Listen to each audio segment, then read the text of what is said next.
Hai, Assalamualaikum warahmatullahi wabarakatuh. Bertemu lagi kita dalam pelajaran kita hari ini untuk mata pelajaran PJPK tingkatan 4. Masih lagi di bawah unit 1, Pendidikan Kesihatan Reproduktif dan Sosial ataupun PEERS. Tapi kita akan masuk ke dalam topik penyalahgunaan bahan. Yang terdapat dalam muka surat 166 hingga 173 di dalam buku teks anda. Seperti biasa akan disampaikan oleh saya, Cikgu Hamizatul Hamizah. Jom kita mulakan pembelajaran kita. Baik, sebelum kita pergi lebih lanjut, mari kita lihat apakah yang akan anda pelajari daripada topik ini. Berdasarkan standard pembelajaran, anda akan memperolehi ataupun pelajari apa yang dimaksudkan dengan jerat dadah. Kemudian kita juga akan kupas sedikit topik berkenaan dengan keldai dadah. Yang kedua, anda juga akan berupaya menjelaskan situasi berisiko yang membawa kepada jerat dadah. Kemudian, membincangkan implikasi jerat dadah kepada diri, keluarga dan masyarakat. Serta yang terakhir, anda akan berupaya untuk menjana idea cara mengelak daripada terjebak dalam jerat dadah dan juga secara tak langsung menjadi seorang keldai dadah. Baik, kita pergi kepada topik pengenalan. Pengenalan di dalam muka surat 166 dalam buku teks anda. Kita tahu penyalahgunaan bahan dikaitkan dengan pengambilan dadah. Justru topik penyalahgunaan bahan untuk tingkatan 4 kali ini lebih kepada jerat dadah. Ada banyak penggunaan penyalahgunaan bahan ya. Tak semestinya dadah saja. Kita ada penyalahgunaan bahan-bahan terlarang ataupun bahan-bahan yang berbahaya. Contohnya alatan-alatan dan sebagainya. Tapi untuk kategori usia remaja seperti anda, kita kupas ataupun kita fokus kepada penyalahgunaan bahan yang berkaitan dengan pengambilan dadah. Baik. Tujuan asal bahan ini adalah untuk perubatan, namun telah disalahguna oleh pihak tertentu dengan tujuan berkhayal bagi mendapatkan keseronokan sementara. Penagihan dadah bukan sahaja memusnahkan kehidupan individu, malah melibatkan masalah kepada keluarga, masyarakat dan juga negara. Jerat dadah atau menjadi keldai dadah bagi tujuan pengedaran bahan terlarang akan dikupas dalam unit ini. Kemudian, kemahiran kecekapan psikososial yang akan anda pelajari dapat mengelak diri anda dan juga individu lain daripada terjerat dengan najis dadah. Yang ini adalah kata kuncinya untuk topik kita pada hari ini. Jerat dadah ataupun keldai dadah yang kita akan pelajari. Baik. Apa yang dimaksudkan dengan keldai dadah? Baik, keldai dadah merujuk kepada seseorang yang secara rela atau diperdaya untuk menjadi courier, iaitu pembawa dadah atau sebarang barang selundup ke negara lain. Taktik ini dikatakan dapat mengurangkan risiko kepada pengedar ataupun penyundut dadah daripada ditangkap. Pengedar ataupun penyundut tak ditangkap, tapi yang ditangkap dan dipenjara, didakwa di mahkamah adalah keldai dadah. Negara yang paling ringan hukumannya terhadap keldai dadah dalam kalangan rakyat, bukan rakyat negaranya sendiri, adalah negara Peru. Selama 8 tahun sahaja. Sampai 8 tahun boleh keluar. Kenapa Peru menjadi pilihan pengedar ataupun penyundut dadah yang terbesar dalam dunia? Kerana Peru tidak mengetatkan undang-undang negara mereka terhadap penyelundupan dadah. Mudah untuk mengedarkan dadah daripada Peru ke Argentina dan daripada Argentina ke serata dunia, berbanding dengan negara-negara dunia ketiga yang lain. Baik, kaedah penyelundupan termasuklah yang pertama, menyembunyikan barang dalam kenderaan, bagasi atau pakaian. Yang ini jika anda merentas sepadan negara. border. Okay, menaiki kenderaan. Kedua, mengikat pada badan. Okay, contohnya anda pakai tali posh bag, lepas tu anda ikat pada badan anda. Tapi dalam masa sama, dalam posh bag tu ada beberapa paket dadah. Baik, yang ketiga, menelan bungkusan dadah dalam paket-paket kecil. Yang mana pada akhirnya, selepas anda melepasi scan custom ataupun scan daripada immigration di lapangan terbang ataupun di sempadan negara, okay, anda masuk tandas dan lepas masuk tandas, anda makan ubat untuk melawaskan ataupun membuang. Okay, kemudian keluarlah paket-paket kecil dadah tersebut. Nampak jijik, tapi manusia sanggup melakukan apa saja demi wang ringgit. Baik. Kita pergi kepada kita petik sedikit sejarah keldai dadah di Malaysia. Yang ini yang terdapat dalam muka surat 167. Okay, pelbagai petikan daripada akhbar yang kita boleh lihat. Okay, angkara jerat dadah kan. Tapi kebanyakannya yang termakan ataupun yang terlibat dengan jerat dadah ni semuanya rata-ratanya adalah golongan remaja kan. Dan lebih lagi golongan perempuan. Okay. Yang ini saya petik daripada laman web Malaysian Drugs ataupun www.rage.com drug trade. Okay, yang hitam ni. Okay, kita lihat for the past 6 years, tahun 2013 hingga 2018, sebanyak 10 orang keldai dadah warga negara Malaysia ditahan di Hong Kong. Kemudian ia meningkat kepada 25 orang rakyat Malaysia. Okay, dalam tahun 2018 hingga 2019. Mereka ni semua masih lagi berada di dalam penjara. Okay, dan tunggu untuk dibicarakan di negara tersebut. Okay, setiap negara dia berbeza hukumannya. Okay, nanti kita akan kupas lebih lanjut berkenaan dengan undang-undang dadah, okay, yang terdapat di Malaysia. Baik. Ini ada sedikit info yang saya dapat daripada laman web Agensi Anti Dadah Kebangsaan. Okay. Yang sini kita dapat lihat jumlah ataupun penyalahguna dan penagih dadah serta bahan bagi tempoh Januari sehingga Jun tahun 2020. Okay. Lelaki lebih tinggi, okay, yang menyalahgunakan dadah berbanding dengan perempuan. Namun, kita lihat pada kategori umur, kebanyakannya dalam kategori belia, iaitu remaja yang usianya sekitar 19 hingga 39 tahun, yang membawa kepada 64.8%. Ini adalah data dalam negara kita saja, okey.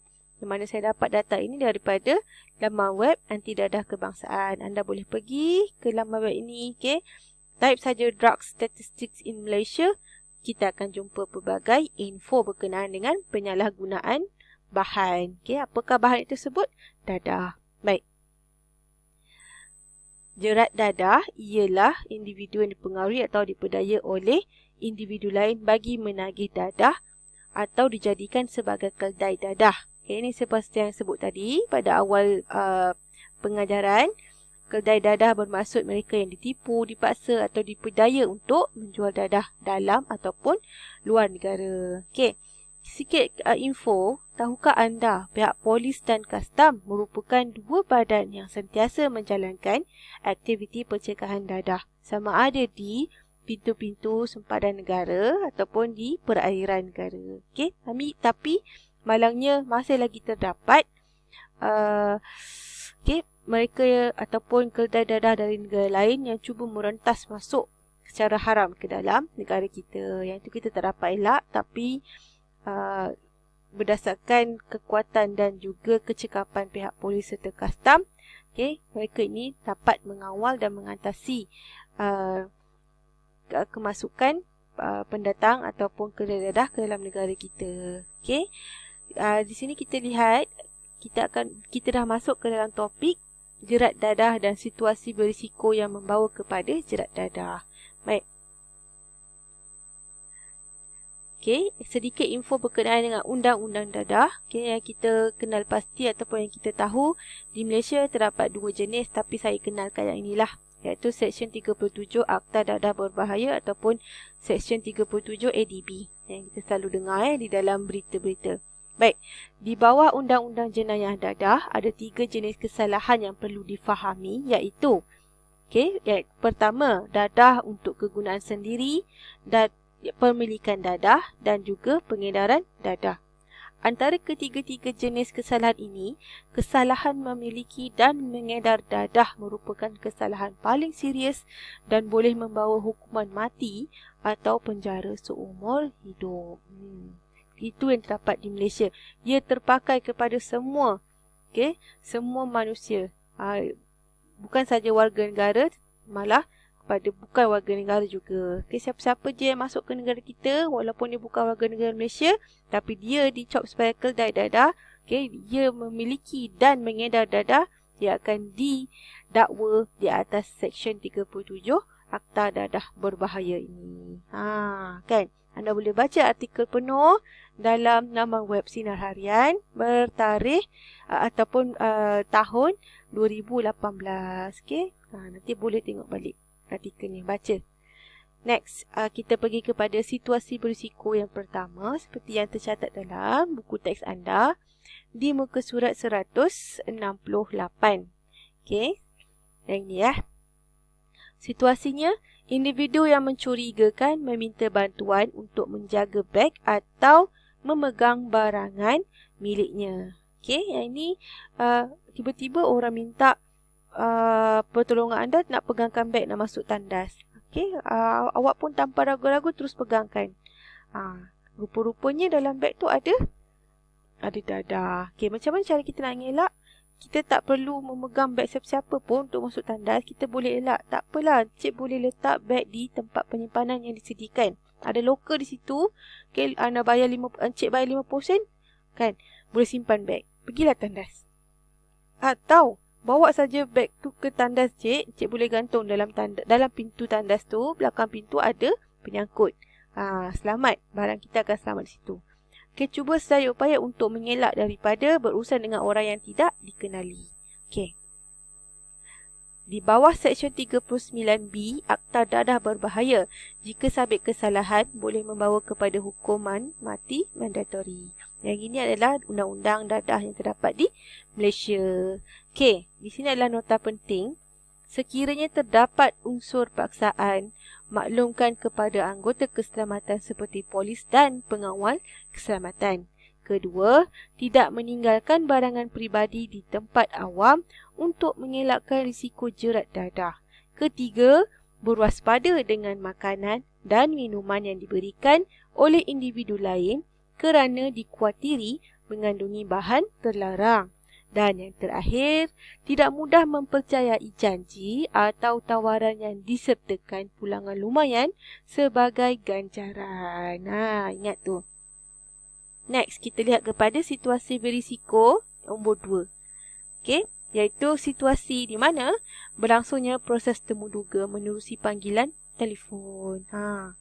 Kita jangan ragu-ragu je kalau nampak nombor telefon yang tidak melambangkan nombor telefon daripada pejabat-pejabat kerajaan maupun swasta.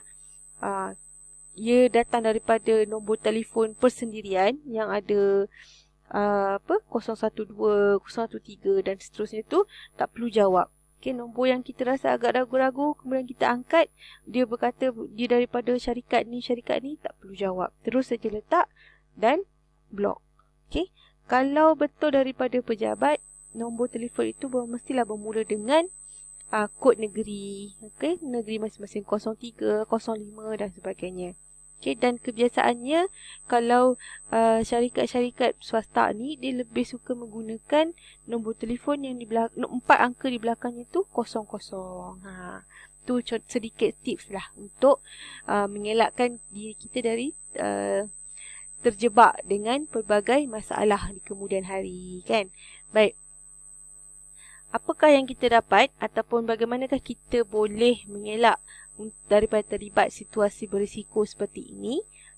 Yang pertama, sekiranya temuduga dijalankan secara bersemuka, segera tinggalkan tempat tersebut kerana dikhawatiri berlakunya paksaan atau kekerasan. Kalau dia paksa anda terima juga jawatan tu, itu bukanlah satu temuduga. Temuduga tidak memaksa orang untuk menerima jawatan. Ingat tu. Yang kedua, elakkan daripada mendedahkan maklumat peribadi seperti nombor kad pengenalan dan alamat tetap tempat tinggal sekiranya terdapat kemusykilan tentang individu yang membuat panggilan. Lebih-lebih lagi, 4 angka terakhir dalam nombor kad pengenalan anda. Itu sangat penting. Simpan baik-baik. Ketiga, berwaspada dengan tawaran gaji yang lumayan. Lebih-lebih lagi jika tidak setimpal dengan pekerjaan atau tugasan yang perlu dilaksanakan. Tambah ilmu sendiri, Google, cari dalam internet, gaji yang setimpal untuk pemegang degree, pemegang ijazah, pemegang diploma dan sebagainya. Jika ia melepasi ataupun melebihi daripada digit yang agak ragu-ragu ataupun kita rasa was-was, sebolehnya elakkan.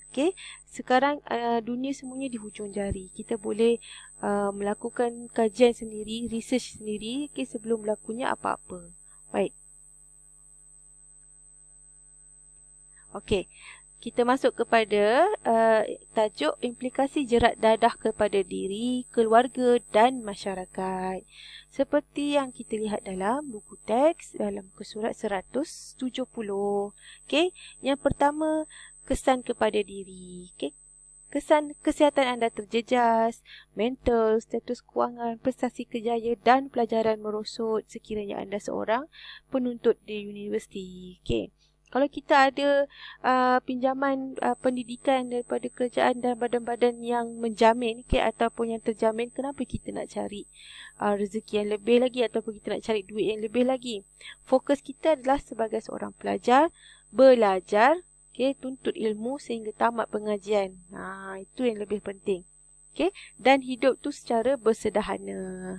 Bila kita hidup secara sederhana, keperluan kita dan kehendak kita itu kita akan letak nombor 2. Yang utama adalah meneruskan kehidupan. Sebagai seorang pelajar, kalau saya sebagai seorang isteri dan ibu dan juga guru, dan sebagainya.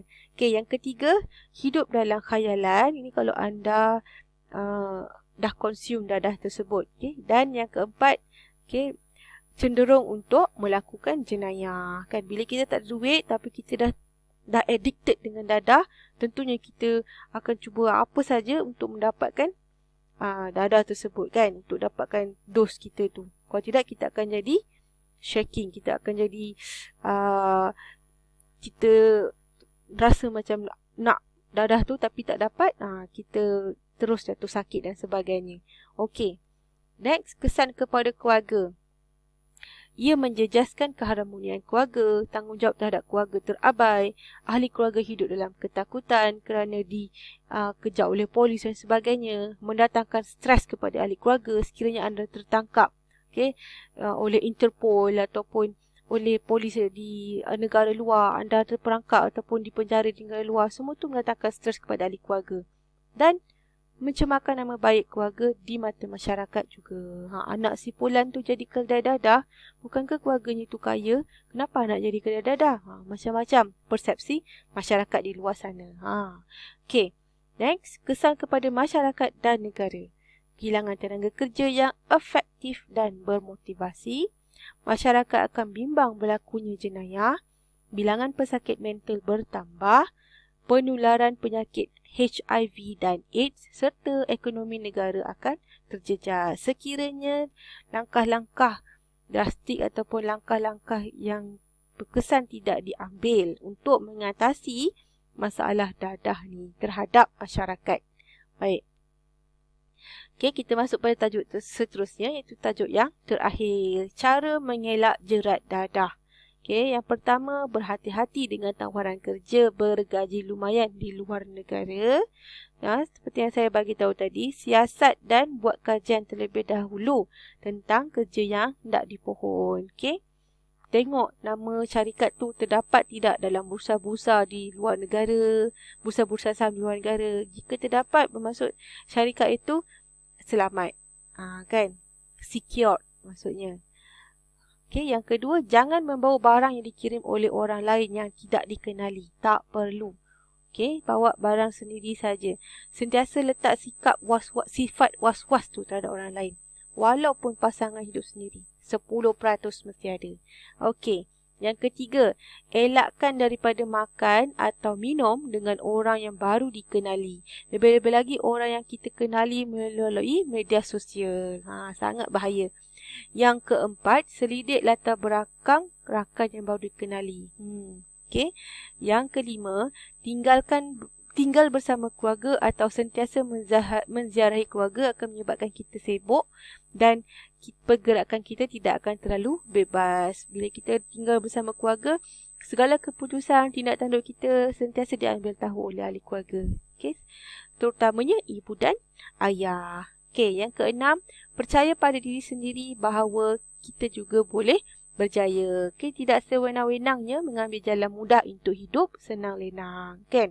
Rezeki yang haram ni umpama meminum air laut. Okey, semakin diminum semakin haus. Okey. Info tambahan. Okey, yang ni kita kenali jenis-jenis dadah. Okey, semua ni kita panggil sebagai metafetamin. Okey. Jenis-jenis dadah ini bila extract ataupun di reproduce jadilah ia seperti ganja, heroin, methamphetamine, ecstasy, inhalant, shabu, ice crystals dan yang terbaru meth. METH.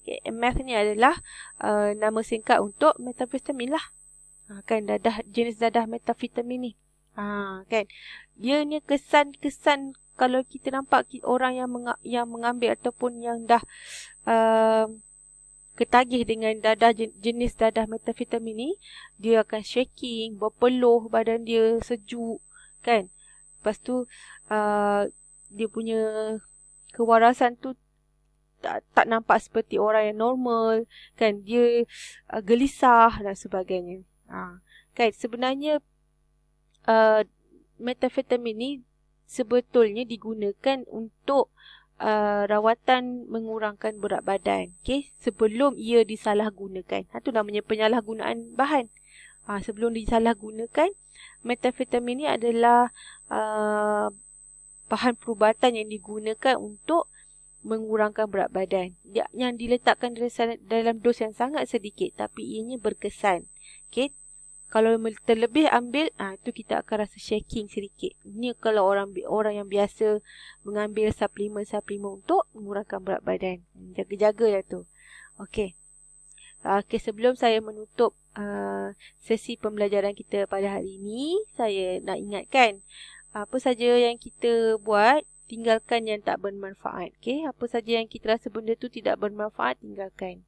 Kerana dalam hadis Rasulullah SAW, yang diriwayatkan oleh At-Tirmizi, di antara tanda kebaikan keislaman seseorang jika dia meninggalkan hal-hal yang tidak bermanfaat baginya.